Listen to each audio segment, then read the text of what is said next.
Assalamu alaikum, my dear friends. I'm so sorry for the trouble that we faced on YouTube. I had no idea about its activation that it requires at least 24 hours before going live.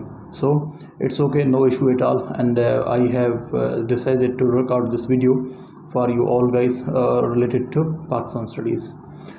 In Pakistan studies, we have covered 6 lectures, and all the lectures are important. The question from all the student was, sir, which question is important? Tell us at least 5 to 6 important question, and so on. So in each and every lecture we have some important question, and the paper probably we have assembled from all the topics. If you ignore any topic, probably you are going to cut your marks, and so on. So you are supposed to cover your all topics, so therefore it is quite necessary for you all to revise your all lectures and slides and whatever we have discussed in our class. Right now I'm going to revise your all the lectures which we have discussed in our class. Before that, how to attempt paper. This is the very important thing. I just want to tell you, a number of guys, they are making this kind of mistake in their papers. Yesterday I was checking the paper of another subject. I saw a number of guys, they had complete knowledge about the questions whatever they were writing about, but they mismanaged the question. They had no idea how to break the question. I had told all the boys, you have to break the question into headings, and you have to use probably 2 pens and 1 marker, and second one any local pen related to marker or Picasso or so on. So in this way you can beautify your paper. This is the technique. उसके बाद जो सबसे बड़ी important बात है time management की, मैंने देखा कि कुछ लोगों ने 2 से 3 सवाल जो हैं बहुत ज़बरदस्त किए हैं, 2 सवाल बड़े ज़बरदस्त किए, उसके बाद एक सवाल के लिए उनके पास टाइम ही नहीं बचा है, तो उन्होंने फिर आखिरी सवाल में क्या किया, 2 से 3 लाइन लिख के उन्होंने छोड़ दिया है। अब पाकिस्तान स्टडीज़ के पेपर में और बाकी पेपर में इस तरह फ़र्क है कि इसमें MCQs हैं, बाकी में MCQs नहीं थे। पाकिस्तान स्टडीज़ के पेपर में आपने इस चीज़ का ख्याल रखना है कि 90 मिनट्स का पेपर है। 90 मिनट्स को आप पहले डिवाइड करें, जनरली डिवाइड करें कि आप एक सवाल को कितना टाइम दे सकते हैं। उसको डिवाइड करने के फ़ौरन बाद आप लोगों ने अटेम्प्टिंग शुरू करनी है, और अटेम्प्टिंग के बाद आपने इस चीज़ का ख्याल रखना है, जहाँ पे आपका सवाल ख़त्म हो रहा है वहाँ पे आप एक लाइन बनाएंगे, वहाँ पे आप कट करेंगे कि भाई यहाँ पे मतलब एक निशानी बताएंगे कि यहाँ पे सवाल आपका ख़त्म हुआ है। आप ब्लू पेन से लिखते आ रहे हैं, और उसके फ़ौरन बाद जब आप क्वेश्चन दूसरा लिखते हैं तो पता ही नहीं चलता कि मतलब ये सवाल चल रहा है क्या, यहाँ पे ख़त्म हो गया है। और कभी कभी आप लोग सवाल का नंबर भूल जाते हैं, इस तरह मत कीजिए। अगर आप MCQs उसमें अटैम्प्ट करें तो MCQs के दौरान याद रखें कि अगर उसमें फॉर एग्जांपल आपको MCQ नंबर 1 का A लग रहा है, B लग रहा है, या C या D, या अगर वो C लग रहे हैं तो उसको कट मत करें। कट करेंगे उसके बाद अगर आप सही भी लिखेंगे उसको एक्सेप्ट नहीं करेंगे। अगर इस कन्फ्यूजन से बचना है तो आप उस MCQ का आंसर भी लिख सकते हैं, ये भी पॉसिबिलिटी है आपके पास। अच्छा, उसके फ़ौरन बाद जो है आप लोगों ने अपने सवालात की तरफ जाना है, और उन सवालों को आपने टाइम फ्रेम के तहत ब्यूटीफुल प्रेजेंटेशन के नंबर हैं आप लोगों के लिए। इस बात को याद रख लें कि जितनी खूबसूरती के साथ लिखेंगे, जितना आप ब्यूटीफाई करेंगे पेपर को, और इसमें जो सबसे बड़ी बात है वो क्या है, आपकी टाइम मैनेजमेंट। आप ब्यूटीफाई के चक्कर में आ जाएँ, आपका टाइम निकल जाए।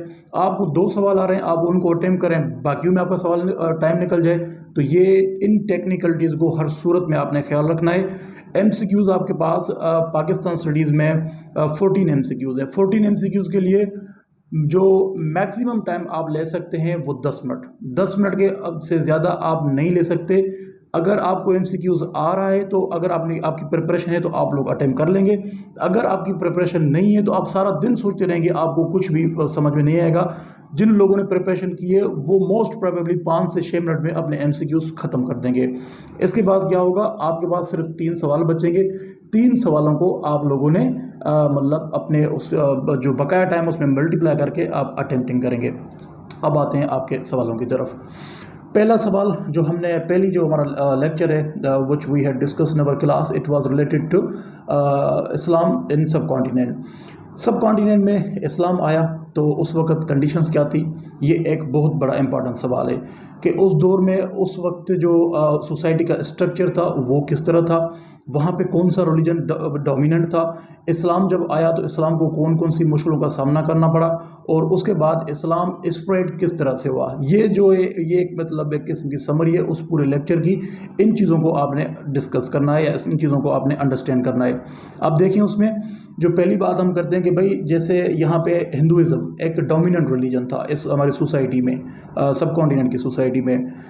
इस्लाम जब आया तो इस्लाम में ऐसी क्या बात थी कि जिसकी बेसिस पे इस्लाम जो है एक सक्सेसफुल रिलीजन बना।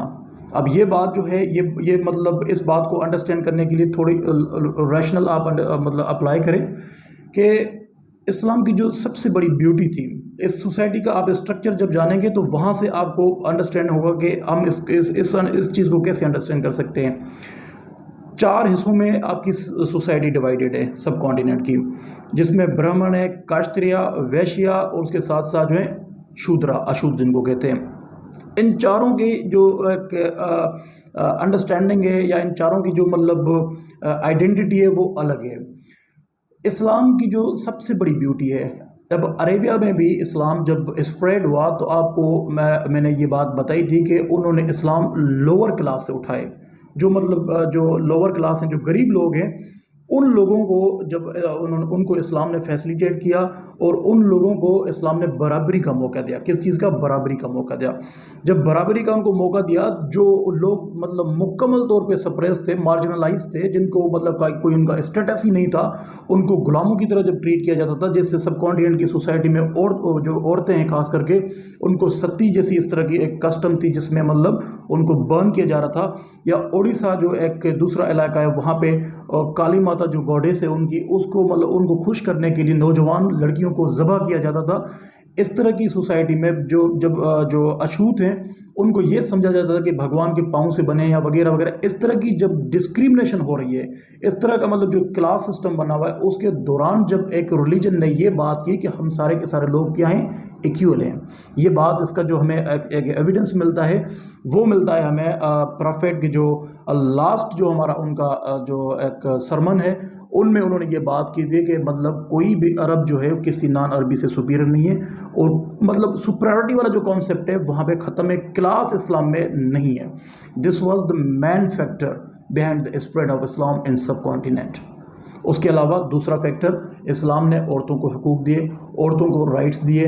मतलब ये एक लेसर किस्म की एक मतलब जेंडर समझी जाती थी, इस्लाम ने उनको रेस्पेक्ट दी।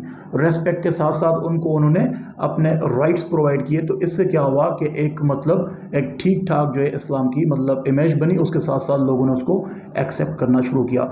इस्लाम 3 तरीक़ों से स्प्रेड हुआ है सब कॉन्टिनेंट में, ट्रेड, इन्वेजन और उसके साथ साथ प्रीचिंग। मैंने आपको बताया था कि जो सब कॉन्टिनेंट की सोसाइटी, इन लोगों के अरेबिया वालों के साथ जो थे वो ट्रेड के कॉन्टेक्ट इस इस्लाम के आने से पहले भी थे। जब इस्लाम वहाँ पे स्प्रेड हुआ अरेबिया में, तो वहाँ के ट्रेडर्स ने यहाँ पे ये बात पहुँचाई, उनको बताया कि वहाँ पे एक Muhammad peace be upon him के नाम के कोई इंसान है जो इस तरह प्रॉफिटहुड की मतलब क्लेम कर रहा है। तो बात यहाँ पे पहले पहुँच चुकी थी इस तरह। तो उसके बाद वो उनसे इंफॉर्मेशन लेना वगैरह वगैरह, एक तो सोर्स हमारे पास ये हो गया कि सब कॉन्टिनेंट में इस्लाम कैसे पहुँच रहा है। दूसरा हमारे पास जो थे वो है मतलब इन्वेजन, जिसमें जो फार्मल इन्वेजन है वो 712 में मोहम्मद बिन कासिम ने की, सिंध से, जिसे सिंध को बाबुल इस्लाम भी कहा जाता है, और वहाँ से वो यहाँ पे मतलब एंट्री उन्होंने ली, और इसी तरह उन्होंने सब कॉन्टिनेंट में अपना मतलब कब्जा किया आहिस्ता आहिस्ता। और उसके बाद जो थर्ड सोर्स है जो मोस्ट इफेक्टिव था वो थी प्रीचिंग।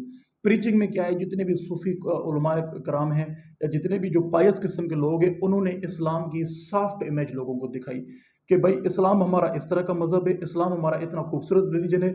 जब ये बातें सारी की सारी जब लोगों को पता लगी तो लोग इम्प्रेस होने लगे। फॉर एग्जांपल, मैंने जैसे चिश्ती ऑर्डर की बात की थी, निज़ामुद्दीन औलिया की, निज़ामुद्दीन औलिया के मज़ार पे आपको लंगर मिल रहा था फ्री में उन लोगों को। अब इस सोसाइटी जो सब कॉन्टिनेंट है उसमें एक भूख का आलम या गुर्बत का आलम, मतलब ये पहले से चलता आ रहा है मतलब।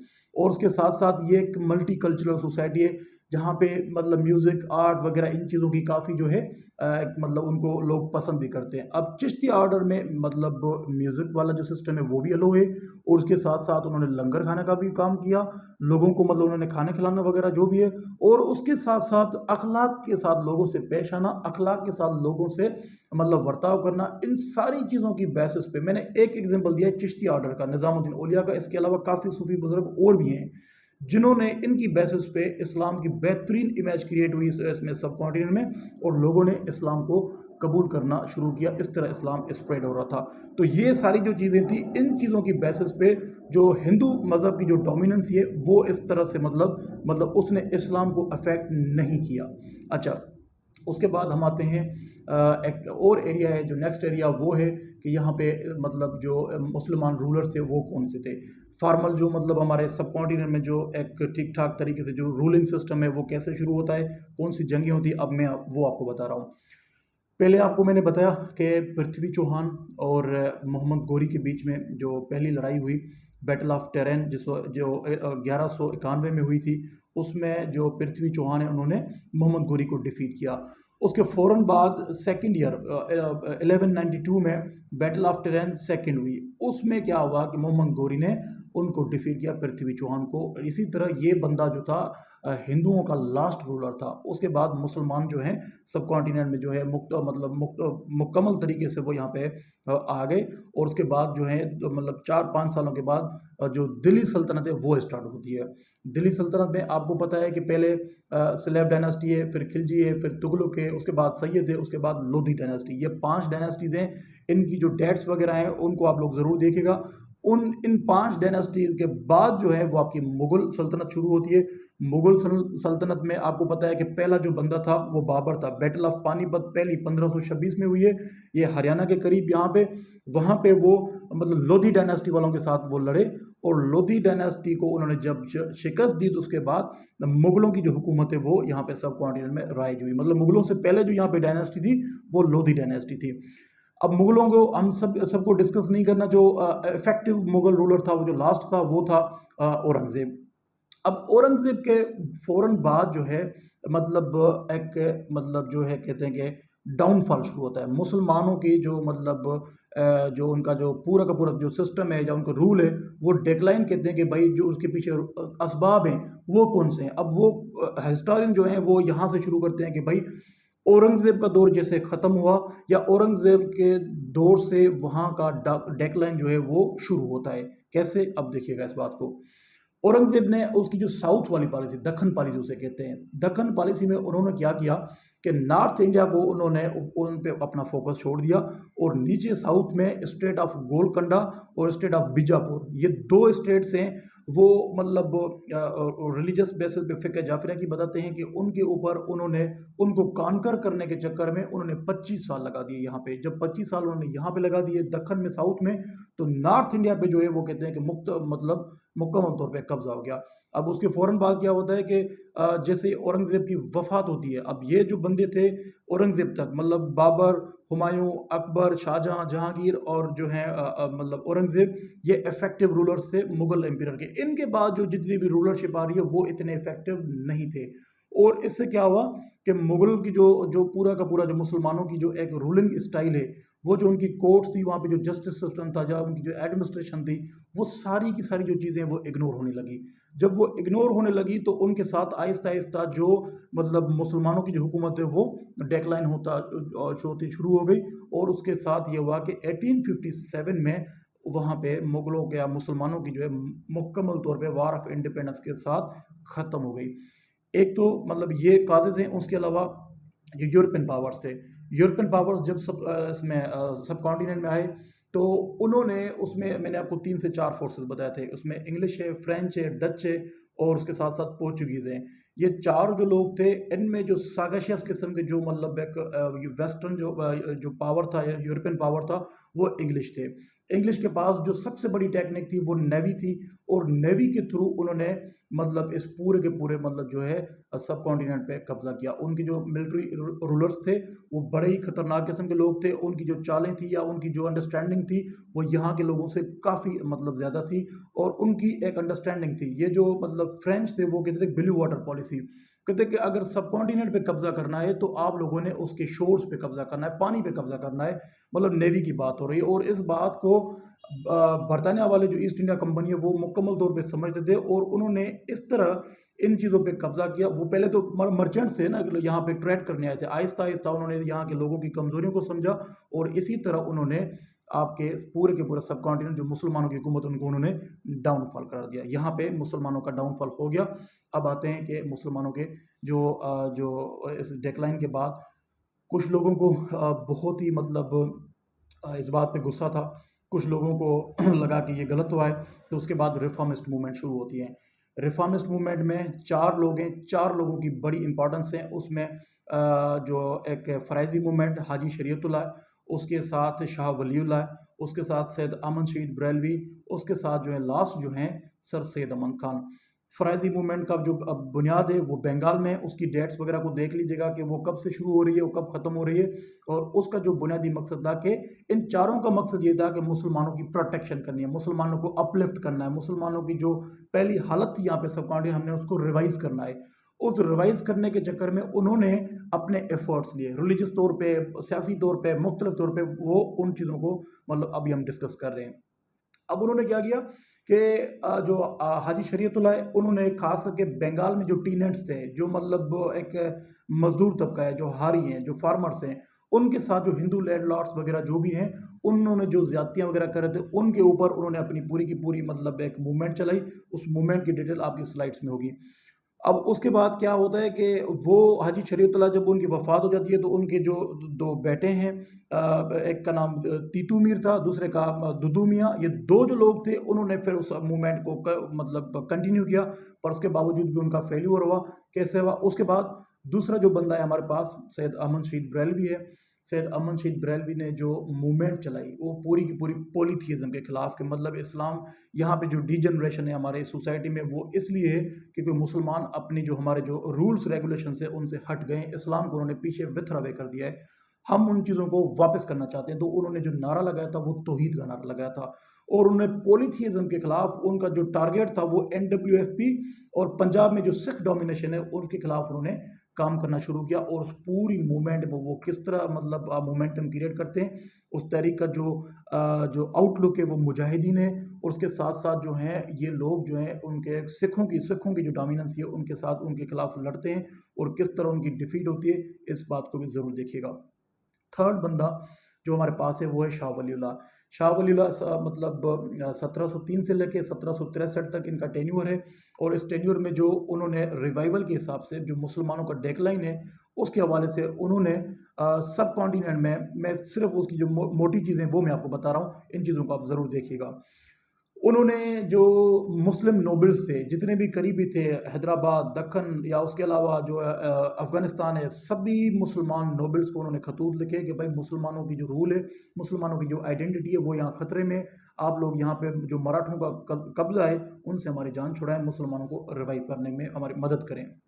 इस चीज़ की बेसिस पे थर्ड बैटल ऑफ पानीपत हुई है 1761 में, 1761 में, और थर्ड बैटल ऑफ पानीपत में अमन शाह अब्दाली जो आए थे अफगानिस्तान से, उन्होंने डिफीट की थी किसको, मराठों को। और मराठों को डिफीट करने के बाद अच्छा ये जो शाह वलीउल्लाह का जो सबसे बड़ा कारनामा था, लास्ट जो है हमारे पास वो बड़ा इंपॉर्टेंट है, वो है सर सैयद अमन खान, जिसके बारे में हम ये भी कहते हैं कि he was the real founder of Pakistan. इस दौर में टू नेशन थ्योरी का मतलब शुरुआत होती है। इस दौर में मुसलमानों की जो है कंस्ट्रक्टिव वे में जो डेवलपमेंट होती है वो यहाँ पे होती है, और यहाँ से जो है हमें मतलब जो रियासत पाकिस्तान जिसमें आज आप लोग बैठे हुए हैं, इसका जो बुनियाद जो है वो कहते हैं कि वहाँ से शुरू होता है, सर सैयद अमन खान के एफर्ट से शुरू होता है। अब कैसे, अब ये इस बात को अंडरस्टैंड करें। सर सैयद अमन खान की पर्सनालिटी 2 हिस्सों में डिवाइडेड है, इस बात को अंडरस्टैंड करें। पहले वो यूटिलिटेरियन है, उसके बाद जो है वो एगेलिटेरियन है। यूटिलिटेरियन का मतलब ये कि a person who is looking for maximum benefit. Maximum benefit का मतलब है कि सारे लोगों के लिए वो सोच रहा है, हिंदुओं के लिए, मुसलमानों के लिए, जितने भी लोग हैं उनके जो इंस्टीट्यूट हैं, वो जो मुरादाबाद में स्कूल है, साइंटिफिक सोसाइटी है, मतलब गाजीपुर में स्कूल है, जो भी है वो आप स्लाइड्स में देखिएगा कि उनमें वो सारे लोगों को फैसिलिटेट कर रहा है। 1867 में जो बनारस में वाक़या हुआ हिंदी उर्दू कंट्रोवर्सी का, उसके बाद सर सैयद अहमद खान ने डिसाइड किया कि मुसलमान और हिंदू जो हैं ये कभी भी एक नहीं हो सकते। पहले उनका यूटिलिटेरियन अप्रोच में ये मानना था कि मुसलमान और हिंदू एक खूबसूरत दुल्हन की दो खूबसूरत आंखों की तरह है, मैं उनको इसी तरह देखता हूँ। फिर उसके बाद उसका जो ये जो कॉन्सेप्ट है वो शेटर होता है। शेटर होने के बाद वो क्या है, 1867 में के बाद उन्होंने टू नेशन थ्योरी का कॉन्सेप्ट दिया और उसके बाद वो एगेलिटेरियन बनता है।